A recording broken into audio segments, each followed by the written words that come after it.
हमने पिछले वीडियो में देखा था कि वो दोनों डिसेबल के जाने के बाद वो एल्डर भी माउंटेन से बाहर आने लगा था, जिसकी ऑरा की वजह से यहाँ पर बहुत सारे स्पिरिट बिस्ट आने लगते हैं। लेकिन फिर हमें पता चलता है कि वो सीनियर असल में कोई और नहीं बल्कि लीन होता है, जो कि केवल इतने ही सालों में पहले से बहुत ज़्यादा पावरफुल बन चुका था।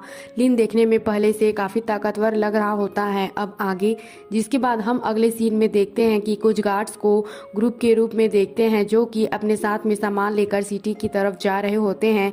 तभी इनमें से एक आदमी अपने साथ वाले एक लड़के से कहता है कि इस बार तुम मेरे साथ में हो और इसीलिए मुझे और भी किसी बारे में चिंता नहीं है। तभी उसके साथ वाला दूसरा आदमी भी उससे कहता है कि हम जो आइटम लेकर जा रहे हैं वो बहुत ही ज़्यादा कीमती है और इसीलिए हमने इसे डिलीवर कर दिया तो हमारे बॉस इस बारे में काफ़ी ज़्यादा खुश हो जाएंगे। अब इस पर वह लड़का उससे कहता है कि तुम चिंता ना करो, क्योंकि अब हमें तियानशु सिटी में पहुंचने के लिए केवल और 4 दिन का टाइम लगेगा और इस तरह से हम इस आइटम को बहुत ही आसानी से वहां पर डिलीवर कर देंगे। इसके बाद हम देखते हैं कि वे काफ़ी अलर्ट होकर वहां से आगे बढ़ने लगते हैं। लेकिन तभी इसी बीच उस लड़के को अपने सामने कोई नज़र आता है, जो कि वह और कोई नहीं बल्कि लीन होता है। तब इसे देखकर वह लड़का अपने एक आदमी को उसे चेक करने के लिए भेजता है, जिसके बाद हम देखते हैं कि वह आदमी लीन के सामने जाकर उसे डराने की कोशिश करता है, लेकिन लीन इससे बिल्कुल भी नहीं डरता है। तभी वह आदमी लीन से कहता है कि तुम तो दिखने में काफ़ी ब्रेव लगते हो, लेकिन असल में इस तरह से अचानक से तुम हमारे रास्ते में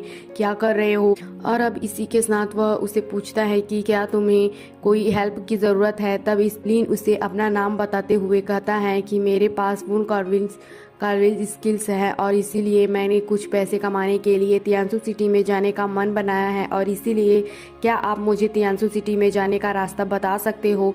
तब उस पर ऐसी बात सुनकर वह लड़का उसे कहता है कि तुम इसके बारे में बिल्कुल भी चिंता ना करो, क्योंकि वैसे भी हम सभी तियानसु सिटी ही जा रहे हैं और इसीलिए अगर चाहो तो तुम भी हमारे साथ में जा सकते हो। जिसके बाद हम देखते हैं कि लीन भी इनके साथ में वहाँ तक जाने के लिए रेडी हो गया था और फिर इसी के साथ वह इसके लिए थैंक यू भी कहता है। और अब इस तरह से हम देखते हैं कि वो इनके साथ में आगे की तरफ जाने लगा था। और अब इसी के साथ हम देखते हैं कि तलिस्मन को वो जब रिफाइन करने की कोशिश कर रहा था, तब वह काफ़ी कोशिश करने के बाद भी वो जेट तलिस्मन के अंदर लिखे हुए आखिरी तलिस्मन को भी रिफाइन कर लेता है और फिर वो इसके बारे में सीतूनान को बताता है। तब इस पर सीतूनान उससे कहता है कि यह तलिस्मन पहले से ही सेक्रीफाई हो चुका है और इसीलिए यह एक डेनबाओ बन गया है। तब इसके बारे में सुनकर लीन हैरान होते हुए कहता है कि डेनबाओ तो काफ़ी अच्छा होता है। इसके बाद सीतूनान उसे बताता है कि डेनबाओ एक ऐसा मैजिक वेपन है जिसके पास में काफ़ी ऑफेंसिव पावर होती है। लेकिन इसके बाद भी मुझे लगता है कि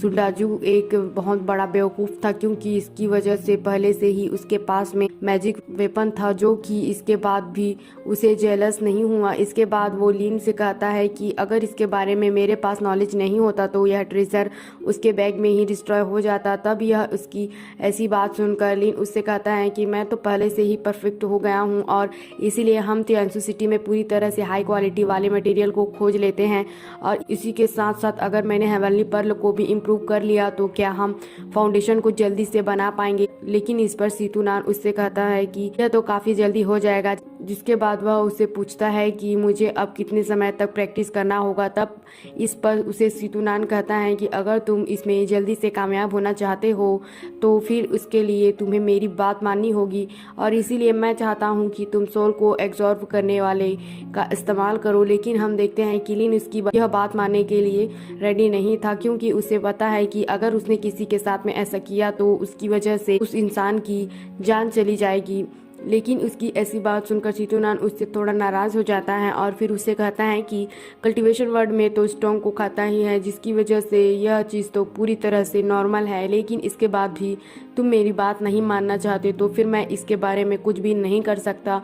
इसके बाद अगले सीन में हम देखते हैं कि लिन उन सभी गार्डों के साथ में एक जंगल में आता है क्योंकि वे सभी लोग वहीं पर अपनी रात को गुजारना चाहते थे। तभी उनके बीच में हम देखते हैं कि वे सभी लिन से मिस्टर ली के बारे में बात करने लगते हैं और फिर कहने लगते हैं कि तुम तो सच में लकी हो क्योंकि मिस्टर ली असल में किसी गॉड से कम नहीं है। इसके बाद हम देखते हैं कि मिस्टर ली इसमें से किसी एक आदमी का ऑरा को देखने लगता है और फिर उसे बताता है कि तुम्हारे आसपास में मुझे ब्लैक ऑरा नजर आ रहा है और इसीलिए मुझे लगता है कि आने वाले समय में तुम्हारे साथ में कोई ना कोई तबाही ज़रूर होगी। लेकिन तभी हम देखते हैं कि मिस्टर ली को दूसरे लोगों के पास में भी डार्क ऑरा नज़र आने लगता है, जिस बात की वजह से वह थोड़ा सा परेशान हो गया था और फिर वह थोड़ा घबराते हुए लियू से कहता है कि तुम्हारे पास में भी डार्क ऑरा है। लेकिन आप इसी के साथ हम देखते हैं कि मिस्टर ली को और भी बाकी लोगों के पास डार्क ऑरा नज़र आने लगता है, जिस बात की वजह से वह और भी ज़्यादा परेशान हो जाते हैं और फिर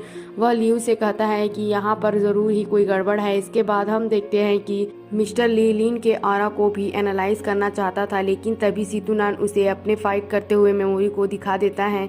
उसके बाद लियू मिस्टर ली से पूछता है कि क्या लिन के पास भी ब्लडी डिजास्टर है, लेकिन इस पर मिस्टर ली कहने लगते हैं कि मैं इसमें उतना ज़्यादा अच्छा नहीं हूँ और इसीलिए मैं इसके बारे में उतना ज़्यादा अच्छे से एनालाइज नहीं कर पा रहा। लेकिन तभी अचानक से हम देखते हैं कि कुछ लोग यहाँ पर आ गए थे और वे इनके एक आदमी के ऊपर अटैक भी कर देते हैं। तब यह देख लियू और उसके साथ वाले बाकी साथी भी फाइट करने के लिए तुरंत रेडी हो जाते हैं। वहीं दूसरी तरफ हम देखते हैं कि अब खुद माउंटेन के चीफ भी यहाँ पर आ गए होते हैं। वह लियू से कहने लगता है कि तुम्हारे पास में जो भी आइटम है वह सब आइटम तुम मुझे दे दो। लेकिन तब हम देखते हैं कि लियू उसकी बात मानने के लिए रेडी नहीं था। अब वह इनके साथ में फाइट करने के लिए रेडी हो जाता है। इसके बाद हम देखते हैं कि अचानक से कोई इनके लोगों पर अटैक करना शुरू कर देता है, लेकिन तभी लिन भी अपने पावर का इस्तेमाल करके उसे छुपे हुए आदमी को देख लेता है और फिर उसे पता चलता है कि वह और कोई नहीं बल्कि उसके बचपन का दोस्त चेंग्यू है। तभी मिस्टर ली लियू से कहने लगता है कि तुम इन्हें यह चीज़ दे दो और वैसे भी तुम और मैं तो एक ऑर्डिनरी लोग हैं और इसलिए हम इन मोर्टल के साथ में फाइट कैसे कर सकते हैं। इसके बाद हम देखते हैं कि मिस्टर ली भी लियू की बात मानने के लिए रेडी हो जाता है और फिर वह अपने पास वाले गिंगशन कॉइन को भी दे देता है। तभी हम देखते हैं कि लिन ने उसे उसके हाथ से छीन लिया था, जिसको देखकर माउंटेन के चीफ उसके ऊपर काफ़ी गुस्सा हो जाते हैं, जिसके बाद वो सीधे इसके ऊपर अटैक करने के लिए आ गया था। लेकिन तभी हम देखते हैं कि लिन अपने पावर का इस्तेमाल करके उसे एक ही झटके में मार देता है। उसके बाद वह जेंग्यू से कहता है कि तुम्हारा पुराना दोस्त तुम्हारे सामने है, लेकिन क्या तुम उससे मिलने के लिए बाहर नहीं आना चाहते। इसके बाद हम देखते हैं कि जेंग्यू भी अब इसके सामने आ गया था, लेकिन वह लिन से कहता है कि मैं नहीं जानता कि तुम कौन हो और इसलिए तुम मुझे गिंगसन कॉइन को मुझे दे दो। और इसीलिए उसकी ऐसी बात सुनकर लिन समझ जाता है कि जेंग्यू के साथ में ज़रूर कोई गड़बड़ है और इसीलिए वह इसके बारे में कुछ भी नहीं कहता और गिंगसन को उसके हाथ में दे देता है। इसके बाद हम देखते हैं कि जेंग्यू उसे यहाँ से जल्दी जाने के लिए कहना चाहता था, लेकिन तभी वहाँ पर अचानक से उसका मास्टर भी आ जाता है। इसके बाद हम देखते हैं कि लियू और उसके साथी काफ़ी डर गए होते हैं। मास्टर अपने पावर का इस्तेमाल करके उनके लोगों को मारने लगा था और इस तरह से वह उनके सोल पावर को कलेक्ट करने लगता है। इसी वजह से हम देखते हैं कि वह सब इसके सामने अपनी जान की भीख मांगने लगते हैं। वहीं दूसरी तरफ हम देखते हैं कि लिन भी इन सारी चीज़ों को देख रहा होता है और वह समझ जाता है कि असल में यह लेवल 75 में है। इसके बाद हम देखते हैं कि वह मास्टर उनके सोल पावर को एब्जॉर्ब कर लेता है और फिर वह जेंग्यू से कहता है कि अगर तुम इसे जानते हो तो तुम इस बात को एक्सेप्ट क्यों नहीं कर लेते। इसके बाद हम देखते हैं कि जेंग्यू अपने मास्टर से कहता है कि मैं इसे नहीं जानता। तब इस पर वह मास्टर करने लगता है कि यह लड़का तो लेवल 8 में है, इसलिए अगर मैं इसके सोल पावर को एब्जॉर्ब कर लिया तब इस तरह से मेरी पावर और भी ज़्यादा बढ़ जाएगी। आपको क्या लगता है कि वह मास्टर लिन के पावर को एब्जॉर्ब कर पाएगा और उसे खत्म कर पाएगा? इसके लिए कमेंट जरूर कीजिएगा और अगर अगला एपिसोड देखना चाहते हो तो हमारे चैनल को सब्सक्राइब और लाइक करना।